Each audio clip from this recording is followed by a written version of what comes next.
தேசியத்தை கட்டமைக்கும் போது என்னத்த வேண்டியிருக்கணும் அவனுக்கு ஒரு எதிரி தேவைப்படுகிறது. அது நீங்க இங்கே பார்க்கலாம். எவெல்லாம் தேசியம்னு பேசுறானோ, இங்க தமிழ் தேசியமா இருக்கட்டும், இந்திய தேசியமா இருக்கட்டும், எவெல்லாம் தேசியம்னு பேசுறானோ அவன் என்ன செய்வான், ஒரு எனிமையை காமிச்சிக்கிட்டே இருப்பான். சில பேர் வந்து வேறு மொழி பேசுறவனை காட்டுறான், சில பேர் வேறு மதத்தை காட்டுறவன பேசுறவனை காட்டுவான். இந்த மாதிரி என்ன செய்வாங்க மாத்தி மாத்தி காட்டிட்டே இருப்பாங்க. இது என்ன வெறுப்பை வந்து என்ன செய்யறது, வெறுப்பை விதைத்து அதிலிருந்து என்ன செய்கிறது, அரசியல் அறுவடை செய்வது என்பது இப்பொழுது நடக்கவில்லை, எப்பொழுதும் நடந்து கொண்டிருக்கிறது. அதுபோல் விதைக்கப்பட்ட வெறுப்பிலிருந்து பிறந்ததுதான் இந்திய தேசியம். 22ஆம் தேதி வந்து அயோத்தியில் நடத்தக்கூடிய ராமர் கோயில் கும்பாபிஷேகமா ஏதோ ஒரு கன்றாவி ஒன்று பண்றாங்கல்ல, எங்க தேசியம் வேற, தேசியம்னு சொல்லாத அப்படின்னு கேள்வி நம்ம கேட்டுக்கிட்டே இருக்கிறது. அது ஒத்துக்காம இல்லாட்டி நம்மளெல்லாம் எப்பயே சுருட்டி நம்மளும் என்ன இருப்போம்னு கேட்டீங்கன்னா அதுக்கு பலிகடை ஆயிட்டு நம்மளும் இப்ப ட்ரெயின்ல ஃப்ரீயா ட்ரெயின் விட போறானா அயோத்திக்கு. அதனால நம்மளும் போயிட்டு இருக்கலாம், சாப்பிட்ற இடம் தங்குற இடம் இலவசமா கொடுக்குறான்ட்டு நம்மளும் போயிட்டே இருந்திருப்போம். அதே மாதிரி இந்த கடவுளை வந்து ராமர்ங்கிற ஒரு கடவுளை வந்து உருவாக்குறது, அதை கொண்டு இந்தியா முழுக்க பரப்புது. அதே மாதிரி இந்திங்கிற ஒரு மொழியை உருவாக்குவது, அந்த மொழியை வந்து எல்லோருக்குமானதாக்குது. அதுல இந்தி மொழியும் அப்படித்தான். எப்படி இதுல எப்படி எதிரியை கட்டமைச்சானோ, எதிரியை கட்டமைக்கும் போது என்ன பாருங்க, வேற ஆளை மட்டும் கட்டமைக்கிறது இல்லை. உருது பேசிட்டு இருக்கானா வேணும் இந்தியா உருவாக்குறான். அது இந்தி ஒரு மொழியே கிடையாது. நம்ம எல்லாம் வந்து இங்க காப்பாத்திட்டு இருக்கிறது என்ன பொறுத்த வரைக்கும் இந்த ஈரோட்ல ஒரு கிழமை இருந்துட்டு போனவங்க தான் நம்ம எல்லாம் ஏதாவது காவந்தப்பட்டப்பட்டுக்கிறோம்னு நினைக்கிறேன் நான். அந்த இல்லைன்னு வச்சுங்க நம்மளாம் ரொம்ப ஈஸியா காலி பண்ணிப்பானுங்க. இப்ப வரைக்கும் என்ன நீக்குது அப்படின்னு கேட்டீங்கன்னா அதான் நீக்குது நம்மளை காப்பாற்றுற ஒரு ஆயுதமாக. முதலில் உங்களுக்கெல்லாம் எனது வணக்கத்தை தெரிவித்துக் கொள்கிறேன். இந்த நூலை எழுதியிருக்கும் திரு வாஞ்சிநாதன் சித்ரா, இந்த நூலை நான் வந்து படிக்கலாமா வேணாமான்னு முதல்ல யோசிச்சது உண்டு. ஏன்னா என் டேபிள் அவர் வந்து பார்த்தாரு, அவ்வளோ புத்தகங்கள், எதை படிக்கிறது இல்லைன்னு எனக்கு ஒரு மலப்பில் இருக்கிற டயத்தில் இந்த புக்கை கொண்டாந்து கொடுத்துட்டு ஒரு சில சாப்டர்ஸ் இப்போ மேடத்துக்கு சொன்னாங்கல்ல, இந்த மாதிரி இந்த சாப்டர் வரைக்கும் பார்த்தீங்கன்னா போதும் அப்படின்னு ஒரு இண்டிகேட்டிவாக ஒன்று கொடுத்துட்டு அவர் போனார். போனதுக்கு பிறகு ஆக்சுவலாக வந்து அவர் என்ன பண்ணாருன்னு கேட்டிங்கன்னா, அவருடைய அயன் கார்த்திகேயன் தான் வந்து எனக்கு ஒரு ஃபோன் பண்ணி ஒரு ரெக்கமெண்டேஷன். என்ன ரெக்கமெண்டேஷன், ரொம்ப டைட்டாக இருக்குது ஷெட்யூல், நான் எதையுமே ஒத்துக்காமல் இருந்தேன் அப்படின்னு சொல்லிட்டு இருக்கும்போது அவர், இல்லை நம்ம பையன் நீங்கள் தயவுசெய்து அதை ஒத்துக்கணும் அப்படின்னு சொன்னார். சரின்ட்டு அப்புறம் வர சொல்லுங்க அப்படின்னு வந்தார். வந்து இந்த காப்பி கொடுத்துட்டு இந்த சாப்டர் வரைக்கும் பாருங்க அப்படின்னு சொல்லிட்டு போயிட்டார். நான் வந்து சும்மா ஏதாவது ஒரு சாப்டர் பார்த்துட்டு 2 சாப்டர் பார்த்துட்டு அப்படி போதும் அதோட விட்டுருவோம் அப்படின்னு நினச்சாக்கா, ஃபர்ஸ்ட் படிக்க ஆரம்பிக்கும் போது எனக்கு எப்படி இருந்தது அப்படின்னு கேட்டிங்கன்னா, எனக்கு ரொம்ப ஆச்சரியமா இருந்த விஷயம் என்னன்னா, ரொம்ப ரொம்ப சரளமான ஒரு நடை, ரொம்ப சரளமான ஒரு நடை. எப்படின்னா இந்த மாதிரி ஒரு காம்ப்ளெக்ஸான டாப்பிக்கை, அந்த காம்ப்ளெக்ஸான டாப்பிக்கை வந்து இவ்வளவு சரளமா எழுதுறதுங்கிறது வந்து அதுல வந்து எப்பயுமே எழுத்து வந்து எப்போ சரளம் அடையும் அப்படின்னு கேட்டீங்கன்னாக்கா, நீங்க என்ன எழுதுறீங்களோ அதை பத்தி தெளிவான புரிதல் இருந்தால் தான் வந்து என்ன ஆகும்னாக்கா சரளமாக உங்களால் பேச முடியும், எழுத முடியும். அப்படிலாம் என்ன செய்வீங்க அப்படின்னு கேட்டீங்கன்னாக்கா, எப்பயுமே வந்து கடன் வாங்கிடுவீங்க. எதை கடன் வாங்குவீங்கன்னாக்கா, வேற யாரெல்லாம் அதை பத்திலாம் இருக்காங்களோ அந்த மொழியை கடன் வாங்கி இங்கே திரும்ப வாமிட் எடுத்துக்கிட்டே இருப்பான். அதெல்லாம் பார்த்தீங்கன்னா ரொம்ப கஜாம்ஜான்னு பேசுறான், பார்த்தீங்கன்னா அவனுக்கு விஷயம் புரியலன்னு அர்த்தம். எனக்கு நான் ஆராய்ச்சி மாணவராக இருக்கும்பொழுது எனக்கு இப்போ ஆனந்தி பேசும்போது ஒன்று சொன்னாங்க தெரியுமா, கிராமத்துலேருந்து படிச்சுட்டு வந்தோம், இங்கிலீஷில் படிக்கல தமிழில் படிச்சுட்டு வந்தோம் அப்படின்ட்டு. அவங்களோட மோசம் நான், அவங்களாம் டிகிரி படிக்கிறது WCC வந்தாங்க. நான் பிஜி முடிக்கிற வரைக்கும் சென்னைக்கு வரல. பிஜிலாம் முடிச்சுட்டு இங்கே வந்து MIDSல ஆராய்ச்சி மாணவ நான் சேரும்பொழுது எனக்கு வந்து இங்கிலீஷ்லலாம் எழுதலாம் படிக்கிறதுலாம் அவ்வளோ படிச்சிடுவேன், இண்டு பேப்பர்லாம் படிச்சிடுவேன், இப்போ எதாவது படிப்பேனே தவிர அதுக்கு மேலே எனக்கு ஒன்றும் படிக்க தெரியாது, எழுத தெரியாது. அப்போது நான் அதில் இப்போ நான் PhD சேர்ந்ததுக்கப்புறம் எழுதாமல் இருக்க முடியாது. எழுதும்போது என்ன செய்வேன் அப்படின்னு கேட்டிங்கனாக்கா, புதுசாக அப்போ ஒரு நோட் புக் வச்சுக்கிட்டு எதெல்லாம் புது வார்த்தை பார்க்குறோம், என்னெல்லாம் புது மாதிரி பயன்படுத்தியிருக்கான் அப்படிங்கிற எல்லாத்தையும் எழுதி டெய்லி படிக்கிறது. அது படிச்சுட்டு என்ன செய்யறது அப்படின்னு, அந்த சின்ன பிள்ளைங்கள்லாம் மொழியை முதல்ல கற்றுக்கும் போது எந்த புது வார்த்தை கற்றாலும் போட்டு பார்ப்பாங்க தெரியுமா. எழுதும்போது என்ன செய்யறது அப்படின்னு கேட்டிங்கனாக்கா, எந்த வார்த்தையை அன்னைக்கு புதுசாக படிச்சிருக்கோமோ அதெல்லாம் எவ்வளோ காம்ப்ளெக்ஸாக எழுத முடியுமோ அவ்வளோ காம்ப்ளெக்ஸாக எழுதுறது. அது மாதிரி ஒரு தடவை எழுதி கொடுக்கும்போது என்னுடைய பேராசிரியராக இருந்த ப்ரொஃபசர் CT குரியன் அவர் வந்து என்ன பண்ணாருன்னு கேட்டிங்கன்னா, நீ வந்து இங்கிலீஷை கற்றுக்கிறதுக்கு எழுதுறதுக்கு முயற்சி பண்ணுறேன்னு எனக்கு தெரியுது, ஆனால் நான் உனக்கு ஒன்று சொல்கிறேன், இதெல்லாம் கற்றுக்கிறதெல்லாம் அதெல்லாம் ஒன்றும் பிரச்சனை இல்லை, புதுசாக வார்த்தையெல்லாம் கற்றுக்க, எப்படி யூஸ் பண்ணுறதுங்கிறதெல்லாம் கற்றுக்க. ஆனால் எழுதும் போதும் பேசும்பொழுதும் எவ்வளவுக்கு எவ்வளவு எளிமையாக எழுதுகிறாயோ அவ்வளவுக்கு அளவு உனக்கு வந்து தரவுனஸ் இருக்குன்னு அர்த்தம். அதனால நீ வந்து எழுதிப்பார், எளிமையாக எழுதி பார்த்தீங்கன்னா தான் உனக்கு தெரியும் அப்படின்ட்டு. அதுபோல் எனது மறைந்த நண்பன் பேராசிரியர் MSS பாண்டியன், அவன் வந்து அவருடைய தீசிஸ் வந்து, அவர் எனக்கு 3 வருஷம் சீனியர். அவர் அந்த தீசிஸை வந்து நான் படிக்கும்பொழுது, தீசிஸை வந்து நான் தான் ப்ரூஃப் ரீட் பண்ணேன். தீசிஸ் சப்மிட் பண்ணும்போது அவ்வளோ எளிமையாக இருக்கும் படிக்கிறதுக்கு. சப்ஜெக்ட் வந்து ரொம்ப காம்ப்ளெக்ஸான சப்ஜெக்ட், ஆனால் படிப்பதற்கு அவ்வளோ எளிமையாக இருக்கும்போது நான் வந்து என்னோட அந்த காம்ப்ளெக்சிட்டி புரியாமல் அப்போ நான் பாண்டியன்ட்ட சொன்னேன், என்னடா இவ்வளோ தான் கதையா, நான் சீக்கிரமாக நான் 1 மாதம் எழுதுவேன். அதுக்கப்புறம் நான் 10 வருஷம் ஆச்சுன்னு வச்சுங்க எழுதுறதுக்கு, அது வேற கதை. ஆனா என்ன சொல்ல வரேன் அப்படின்னு கேட்டீங்கன்னா, எதுக்கு இதெல்லாம் சொல்றேன்னா, அந்த எழுத்துல வந்து எளிமை வரணும், பேச்சுல எளிமை வருது அப்படிங்கிறது எப்போ வரும் அப்படின்னு கேட்டீங்கன்னா, அந்த கிளாரிட்டி இருந்தால் தான் வரும். அந்த கிளாரிட்டியை பார்த்து எனக்கு ரொம்ப ஆச்சரியமா இருந்தது இந்த வாஞ்சிநாதனுடைய எழுத்துல. அது ஒண்ணு. ரெண்டாவது வந்து இப்ப ஆனந்தி சொன்ன போது இது மாதிரி இவ்வளவு டெக்ஸ்ட் என்னென்ன ஆத்தர்ஸ் எல்லாம் எடுத்து கோட் பண்ணியிருக்காரு, எவ்வளவு மெட்டீரியல்ல ரெஃபர் பண்ணியிருக்காரு அப்படின்ட்டு. அதை வந்து அவங்க அதில் இருக்கக்கூடிய சிக்கல்கள், சில சிக்கல்கள்லாம் அவங்க சுட்டி காட்டினாங்க. உண்மையா சொல்றேன் அப்படின்னு கேட்டீங்கன்னாக்கா, நான் வந்து பல கூட்டங்களில் பேசிட்டு இருக்கும்போது நான் சொல்லிக்கிட்டே இருக்கேன், தமிழ் சமுதாயத்துல வந்து நம்ம கத்துக்க வேண்டிய விஷயம், நம்ம தவிர்க்க வேண்டிய விஷயம் அப்படிங்கிறது என்னன்னு கேட்டீங்கன்னா, மீடியா கிரிட்டிக். மீடியா கிரிட்டிக் அப்படின்னு சொல்லும்போது வாஞ்சிநாதன் வந்து மீடியாக்கரா ஒர்க் பண்றான்னு சொல்லல. நான் என்ன சொல்ல வரேன் அப்படின்னு கேட்டீங்கன்னா, செல்ஃப் கிரிட்டிசிசம்ங்கிறது இருக்குல்ல, பியர் குரூப்ல செல்ஃப் கிரிட்டிசிசம் அப்படிங்கிறது வந்து ரொம்ப ரொம்ப எசென்ஷியல். அப்படி இருந்ததுனால என்ன செய்ய முடியும் அப்படின்னு கேட்டீங்கன்னா, கான்ஸ்டன்டா நம்ம என்ன செஞ்சுட்டு இருப்போம், இம்ப்ரூவ் ஆகிட்டே இருப்போம்.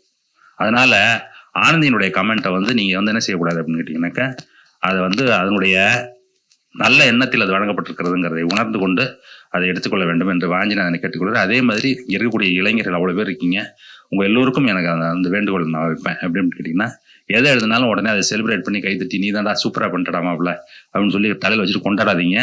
அது வந்து எதுக்கு கொண்டு போய் விடும் அப்படின்னு கேட்டீங்கன்னா, அதில் பாதாளத்தில் ஆளை கொண்டு போய் தள்ளி விட்டுரும். நான் இப்போ வாஞ்சியை புகழ்றேன் அப்படிங்கிறதுனால அதான் இதையும் சேர்த்து சொல்லிடுறேன். என்ன அப்படின்னு கேட்டீங்கன்னா, அவருக்கு உண்டான கிரிட்டிசிஸ்ட் அவங்க ஏற்கனவே கொடுத்துட்டாங்க, நான் புதுசாக அதுக்கு சொல்ல வேண்டியதில்லை. இப்போ இந்த புக்கை பற்றி நம்ம தெரிஞ்சுக்கணும் அப்படின்னு சொன்னோம்னா, என்னை பொறுத்த வரைக்கும் இப்போ அவங்க வந்து ஹிஸ்டாரியன் அப்படிங்கிற முறையில் அவங்க அதை சொல்லுவாங்க. ஆழி வந்து அவர் ஒரு தன்னாட்சி பற்றி பேசுகிறவர், அவர் வேற ஒரு பாயிண்ட்லேருந்து பேசுவார். நான் இப்போ அன்றாடம் அனுபவிக்கக்கூடிய ஒரு பிரச்சனைகள், அதுலேருந்து நான் எதையுமே நம்ம ரிலேட் பண்ணி பார்ப்போம். இப்போ சமீபத்தில் வந்த வெள்ளம் பற்றி உங்களுக்கு தெரியும். வெள்ளம் வரும்பொழுது இங்கே நடந்த கூத்துக்கள்லாம் உங்களுக்கு தெரியும்.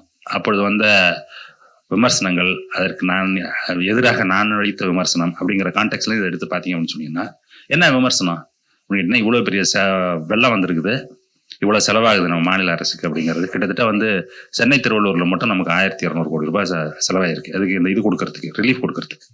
அது இல்லாமல் தென் மாவட்டங்களுக்கு இன்னொரு 1200 கோடி ரூபாய், 1300 கோடி ரூபாய். அப்படி வரும்பொழுது கிட்டத்தட்ட 2500 கோடி ரூபாய் நம்ம திட்டமிடாமலே திடீர்னு நம்ம வந்து செலவு செய்ய வேண்டிய ஒரு சூழல் இருக்கும்போது, இது போன்ற ஒரு சூழல் வரும் என்பதை எதிர்பார்த்து நம்ம அரசியலமைப்புல என்ன பண்ணி வச்சிருக்காங்க அப்படின்னு கேட்டீங்கன்னாக்கா, 15வது நிதிக்குழு அதுல இருந்து உருவாக்கப்படுறது அரசியலமைப்புல இருந்து. அந்த நிதிக்குழு என்ன பண்ணுது அப்படின்னு கேட்டீங்கன்னாக்கா, அதுக்கு உண்டான பணத்தை ஒதுக்கி வைத்திருக்கிறது. எப்படி ஒதுக்கி வைத்திருக்கிறதுன்னு கேட்டீங்கன்னா, 2 நிதிகள் உருவாக்கப்பட்டிருக்காங்க. ஒன்று வந்து ஸ்டேட் டிசாஸ்டர் ரெஸ்பான்ஸ் ஃபண்ட், SDRFன்னு பேரு. இன்னொன்று வந்து என்ன அப்படின்னு கேட்டீங்கன்னாக்கா, நேஷனல் டிசாஸ்டர் ரெஸ்பான்ஸ் ஃபண்ட். ரெண்டும் ஒரே ஸ்கீம் தான், 2 காம்பனன்ட் இருக்கு அதுல. இது என்ன பண்றாங்க அப்படின்னு கேட்டீங்கன்னா, ஒவ்வொரு மாநிலத்திற்கும் அவர்கள் வந்து இந்த மாதிரி பேரிடர் வரும்போது அவர்கள் அதை சமாளிப்பதற்கு, அதற்குண்டான நீண்ட கால ஏற்பாடுகளை செய்து கொள்வதற்கு, பணம் அதுக்கு ஒதுக்குவதற்காக என்ன செய்யறாங்க அப்படின்னா, ஆகக்கூடியது எவ்வளவு ஆகும்னு ஒரு கணக்கு போடுறான். அது மாதிரி நம்ம போட்ட கணக்கு வந்து தமிழ்நாட்டுக்கு வந்து வருஷத்துக்கு 1200 கோடி ரூபாய் ஆகும் அப்படின்ட்டு. அதில் 75 விழுக்காடு ஒன்றிய அரசு கொடுத்துடணும், மீதி 25 விழுக்காடு நம்மளுடைய பட்ஜெட்ல இருந்து போட்டு அந்த பணத்தை எடுத்து அதுக்கு மட்டும் வச்சுக்கணும் தனியா. அதை எடுத்து வேற எதுக்கும் செலவு பண்ணக்கூடாது. அதுக்கு வந்து டீடைல் கைட்லைன்ஸ்லாம் இருக்கு, 14 பக்கத்துக்கு ஒரு கைட்லைன்ஸ் கொடுத்துருக்கோம், அது அப்படிதான் நீங்க செலவு பண்ணணும். இது அல்லாமல் என்ன பண்றாங்கன்னு கேட்டீங்கன்னா, சமயத்துல என்ன ஆகணும்னாக்கா, இந்த பணம் பத்தாது உங்களுக்கு. இன்னொன்னு வந்து என்ன கேட்டீங்கன்னா, அந்த பணத்துல வந்து ரொம்ப குறைச்சலான அளவுக்கு மட்டும் தான் என்ன செய்ய முடியும்னு கேட்டீங்கன்னாக்கா, இந்த 1000 ரூபா கொடுக்குறது, 2000 ரூபா கொடுக்குறது, சாப்பாடு கொடுக்குறது அப்படிங்கிறதெல்லாம் அதுல இருந்து ரொம்ப எல்லாம் எடுக்க முடியாது. ரொம்ப குறைச்சலான காம்பவுண்ட் தான். மீதி எல்லாம் எதுக்கு செலவு பண்ண முடியும்னா, அது வராமல் தடுப்பதற்கு தான் எடுத்து செலவு பண்ண முடியும். அப்ப என்ன, மக்கள் இப்படி சாப்பாடு இல்லாம நிக்குது, வீட்டுல தண்ணி நிக்குது, அவங்களுக்கு என்ன செய்யறது, அவங்களுக்கு ஏதாவது நம்ம பண்ணி ஆகணுமே நம்ம சொல்லணும் அப்படின்னு சொன்னோம்னாக்கா, உங்களுடைய ஓன் ரிசோர்சஸ்ல இருந்து தான் பண்ணிக்கணும். அது இல்லாமல் இந்த மாதிரி பேரிடர் வரும்பொழுது சமாளிப்பதற்கு மாநில அரசுகள் சமாளிக்கணும் அப்படின்னு சொன்னோம்னா, அதுக்கு நேஷனல் டிசாஸ்டர் ரெஸ்பான்ஸ் ஃபண்டுன்னு இருக்கு. அது கிட்டத்தட்ட ஒரு 55,000 60,000 கோடி இருக்கும் அந்த 5 வருஷத்துக்கு. அது வந்து என்ன செய்யறாங்கன்னா, ஸ்பெஷலா ஒரு செஸ் போட்டு அந்த செஸ்ல இருந்து வர பணத்தை அதுல போட்டு வைக்கிறாங்க. அப்போ ஒவ்வொரு மாநிலங்களும் என்ன செய்யலாம் அப்படின்னு கேட்டீங்கன்னாக்கா, எங்களால் சமாளிக்க முடியலப்பா, இவ்வளவு நாங்க எதிர்பார்த்தத விட நிறைய இருக்கு, அதனால நீங்க வந்து எதாவது பண்ணுங்க அப்படின்னு சொல்லி அவர்கள்ட்ட சொன்னா அவங்க வருவாங்க, பார்ப்பாங்க, பார்த்துட்டு அதுக்கப்புறம் போய் அவங்க டீம் வந்து அதுக்கு ஸ்டெப்பா ப்ராசஸ் இருக்கு, எல்லாம் பண்ணி நமக்கு ஏதாவது ஒன்று அறிவிக்கணும்.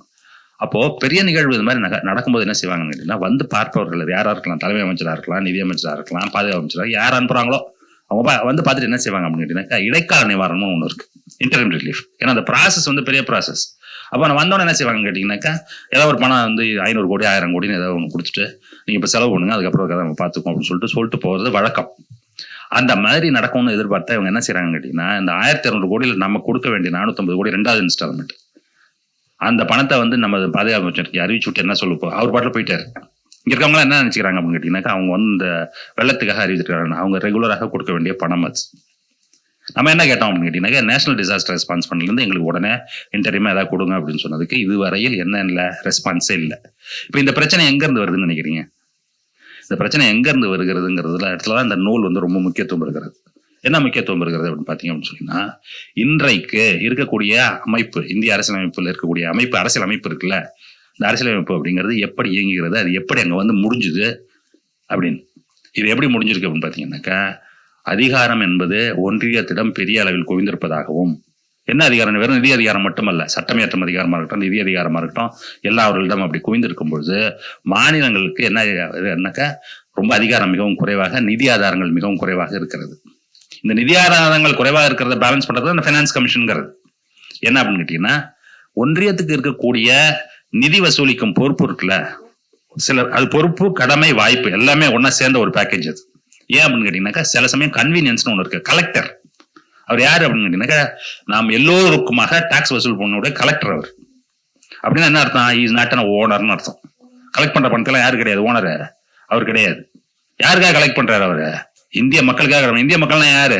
நீங்க தான், நான் தான், எல்லாரும் தான் இந்திய மக்கள். அங்க டெல்லியில உட்காந்துருக்கிற ஒரு பார்லிமெண்ட்ல உட்காந்துருக்க மட்டும் இந்திய மக்கள் கிடையாது. அப்போ அந்த ஐடியால உருவாக்கப்பட்டது அது. அப்போ அவங்க என்ன சொல்லியிருக்காங்க அப்படின்னு கேட்டீங்கன்னா, நிதிக்குழுல நீ கலெக்ட் பண்ண ஒரு கன்வீனியன்ஸ்க்காக உங்கள்ட்ட அந்த பொறுப்பெல்லாம் கொடுக்கப்பட்டிருக்கிறது. கலெக்ட் பண்ண பிறகு என்ன சொல்றாங்க அப்படின்னு கேட்டீங்கன்னா, அந்த கன்வீனியன்ஸ்க்காக கொடுக்கப்பட்ட அந்த பொறுப்பினால் என்ன வாய்ப்பு இருக்கிறதுன்னு கேட்டீங்கன்னா, எக்கச்சக்கமான வரி வருவாய், அது மட்டும் இல்ல, நாளைக்கு மேலும் மேலும் பல மடங்கு அதிகமாக வரி வருவாய் இருக்கக்கூடிய ஒரு வாய்ப்பு இருக்கக்கூடிய துறைகள்லாம் ஒன்ட்ட ஒப்படைக்கப்பட்டிருக்கிறது. அதனால நீ என்ன செய்யக்கூடாதுன்னு கேட்டீங்கன்னா, அது எல்லாத்தையும் நீ வச்சுக்க கூடாது. நீ என்ன செய்யணும்னு கேட்டீங்கன்னா, மாநிலங்கள் தான் மக்களோடு இருக்கிறது, மக்களுக்கான தேவைகளை நிறைவேற்றும் பொறுப்பு மாநிலங்களுக்கு தான் வழங்கப்பட்டிருக்கிறது. அது மாதிரி வழங்கப்படும் பொறுப்பு அவர்களுக்கு இருக்கிறதுனால நீ வந்து அந்த பணத்தை அவருடன் பகிர்ந்து கொள்ள வேண்டும். அதற்கு உண்டான வழிமுறைகளை வகுப்பதற்கு தான் என்ன செய்யறாங்கன்னா, நிதிக்குழு இன்னும் 5 வருடங்களுக்கு ஒரு முறை அமைக்கப்படுகிறது. அதுதான் கான்ஸ்டிடியூஷனல் மேண்டேட் பண்ணப்பட்டிருக்கிறது. பிளானிங் கமிஷன் கிடையாது. பிளானிங் கமிஷன் பண்ணது எப்படின்னு கேட்டீங்கன்னா, ஒரு எக்ஸிகூட்டிவ் ஆர்டர் தான். கான்ஸ்டிடியூஷன் எடுத்து படிச்சு பாத்தீங்கன்னா வச்சுக்கோங்க, அந்த அமைப்புல பாத்தீங்கன்னா பிளானிங் கமிஷனுக்கு இடமே கிடையாது. அப்படிப்பட்ட ஒரு அமைப்பில் என்ன நடந்து கொண்டிருக்கிறது இப்போ அப்படின்னு பாத்தீங்கன்னாக்கா, இந்த இந்த ஒன்றியத்துக்குன்னு ஒரு அதிகாரம், மாநிலங்களுக்குன்னு ஒரு அதிகாரம், 2 பேருக்கு சேர்த்து ஒரு அதிகாரம் இருக்கு. இசைவு என்ன ஒத்திசைவு பட்டியல்னு நம்ம வீரமணி ஐயா அவர்கள் சொல்வார்கள்.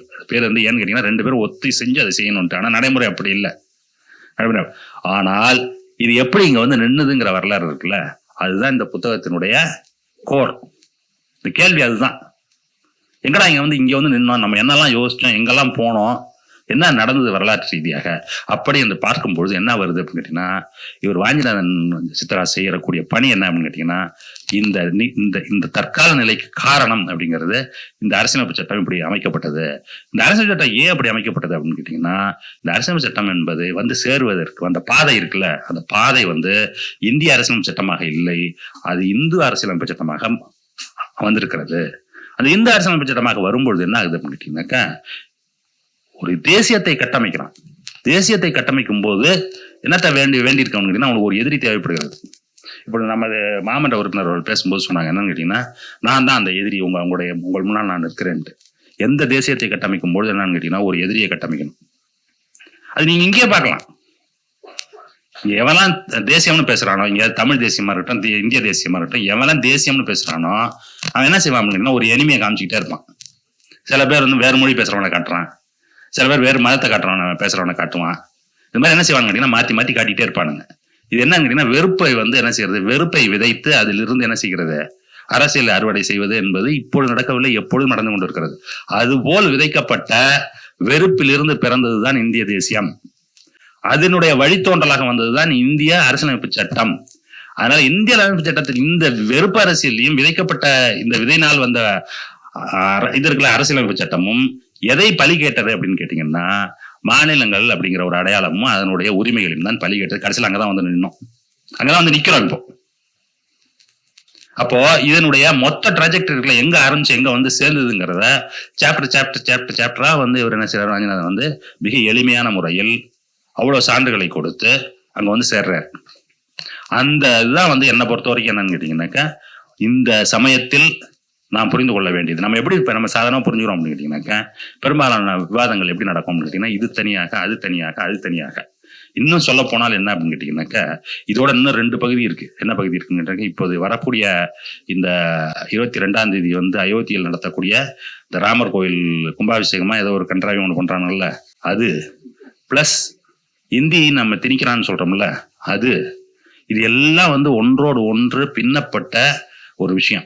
இந்த ஒன்றோடு ஒன்று இந்த பின்னப்பட்ட ஒரு விஷயத்தை யார் முன்னெடுத்தார்கள், எப்படி முன்னெடுத்தார்கள், அதை வந்து எப்படி அதற்காக மெனக்கட்டார்கள், எப்படிலாம் அதை பரப்பினார்கள்ங்கிறது இதை வந்து படிக்கும்போது என்னன்னு கேட்டீங்கன்னா, எனக்கு நான் பழசு படிச்சதெல்லாம் ஞாபகம் வருது. இப்போ எப்படின்னு கேட்டீங்கன்னா, எப்படி பகவத்கீதையை வந்து கான்சியஸாக அவர்கள் வந்து ஒரு டெக்ஸ்டாக மாற்றி இந்தியா முழுக்க அதை கொண்டு போய் பரப்புனது.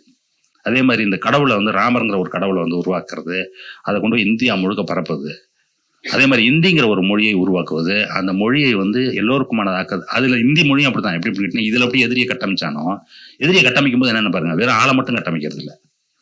அவன் உருது பேசிட்டு இருக்கானா, அவன் வேணும் இந்தியை உருவாக்குறான். அதுலேயும் இந்தி ஒரு மொழியே கிடையாது. இந்த தேசியம் உருவாகுது இல்லை, அந்த தேசியம் உருவாகும் போது இந்த மாதிரி பல தளங்கள்ல அவர்கள் தொடர்ந்து வேலை செய்து கொண்டிருக்கிறார்கள்.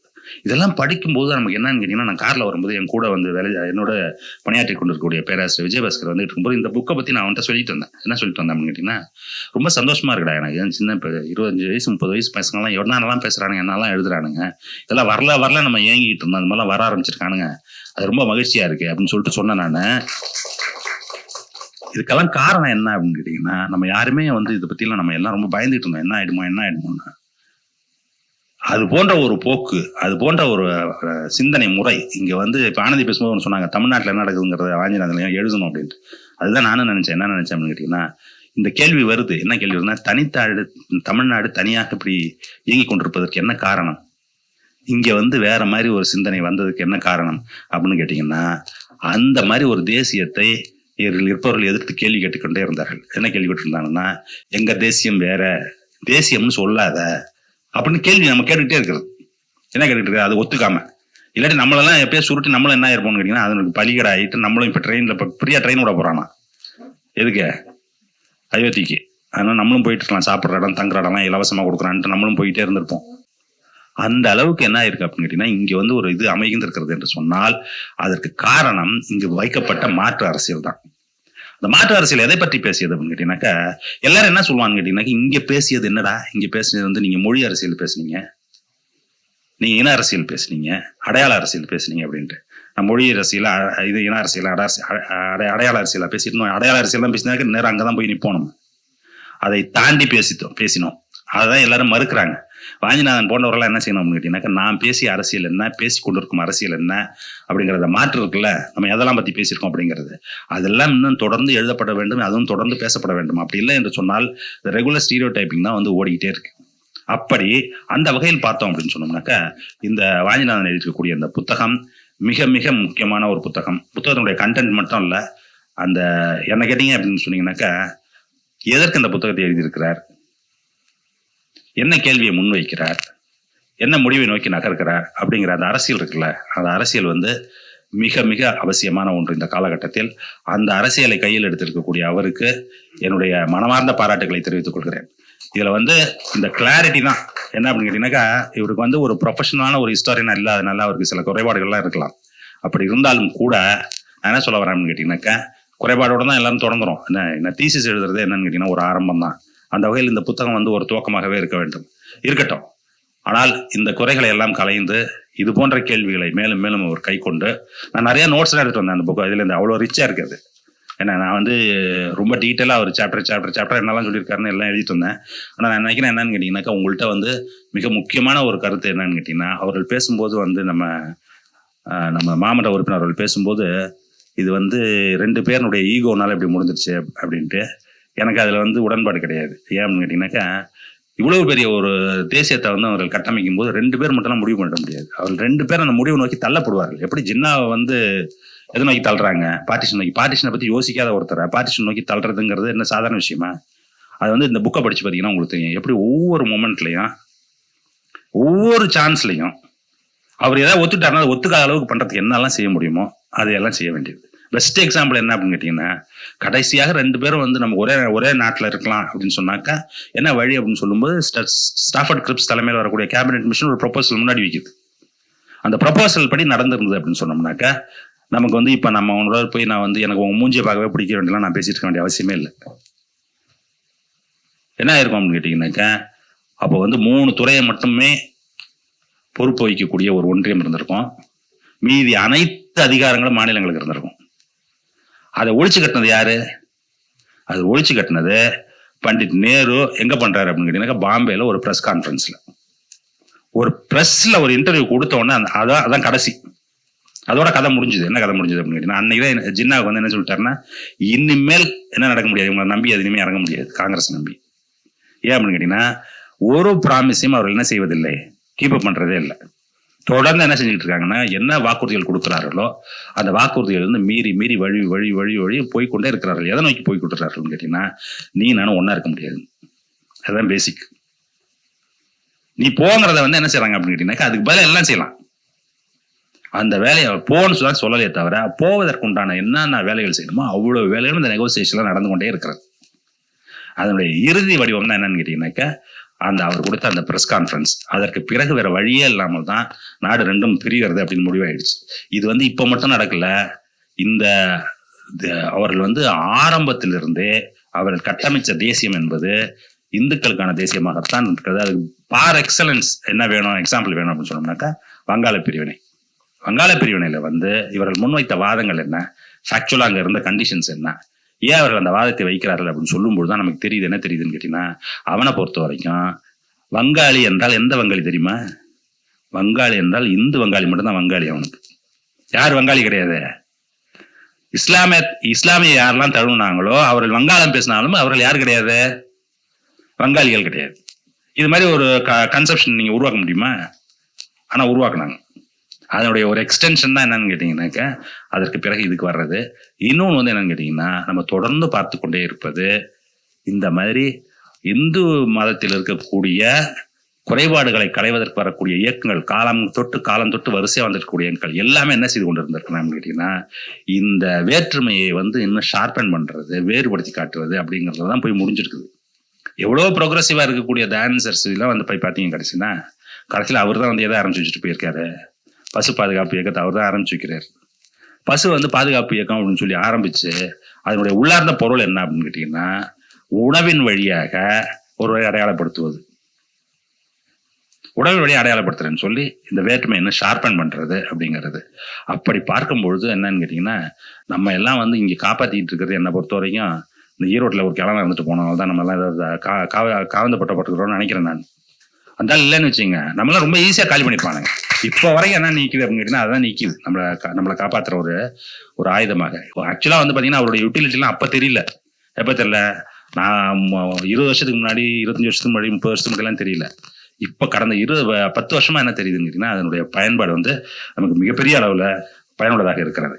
அப்போ இந்த மாதிரி வந்து ஒரு மாபெரும் முயற்சியை வந்து நம்ம தம்பி வந்து எடுத்திருக்கிறார். அவருக்கு எனது பாராட்டுக்கள். அதே சமயத்துல இப்போ முனைவர் ஆனந்தி அவர்கள் எடுத்து கூறியதை போல் நாளை வந்து அடுத்த புத்தகத்தை எழுதும் போது இன்னும் சிறிது கேர்ஃபுல்லாக எதெல்லாம், அது வந்து என்னன்னு கேட்டீங்கன்னா போதிய அனுபவம் இல்லாமனால வர்றது, அதெல்லாம் சமாளித்துக் கொள்ளலாம். அதெல்லாம் சமாளிக்க முடியாத விஷயங்கள் கிடையாது, அதை சமாளித்துக் கொள்ளலாம். ஆனா இந்த முயற்சி வந்து தொடர வேண்டும். அது அவர் மட்டும் தொடர்றதில்லை, பின்னாடி அவ்வளவு பேர் உட்காந்துருக்கீங்க, நீங்க எல்லாரும் செய்யணும். நான் வந்து டெய்லி இங்க வந்து புத்தகம் வெளியிடுற மாதிரி வரணும். நாங்கெல்லாம் அதற்கு உண்டான வேலைகளை நீங்களாம் செய்ய வேண்டும். ஏன்னா நான் வந்து இப்ப சும்மா சொல்லல, இப்ப நாங்க கீழே உட்காந்துருக்கும் போது 2-3 பேர் வந்து உறுதிமொழி தானே அவங்க பேரு, உறுதிமொழி, இன்னொரு தம்பி வந்தாரு, அவரு எல்லாரும் வந்து என்கிட்ட என்ன சொல்றாங்க கேட்டீங்கன்னா, எங்களுக்கெல்லாம் ஆர்வமா இருக்கு, நாங்க இதெல்லாம் படிக்கணும், நாங்க இதெல்லாம் எழுதணும் அப்படின்ட்டு. நீங்கள் எல்லாரும் அவருடைய புத்தகத்தை பார்த்து இன்ஸ்பயர் ஆகி நீங்க என்ன செய்யணும் கேட்டீங்கன்னா, நீங்கள் எல்லோரும் அடுத்த ஆண்டு ஆளுக்கு 2 புத்தகங்கள் எழுத வேண்டும் என்று கேட்டு இந்த வாய்ப்புக்கு நன்றி கூறி உடம்புடைய நன்றி, வணக்கம்.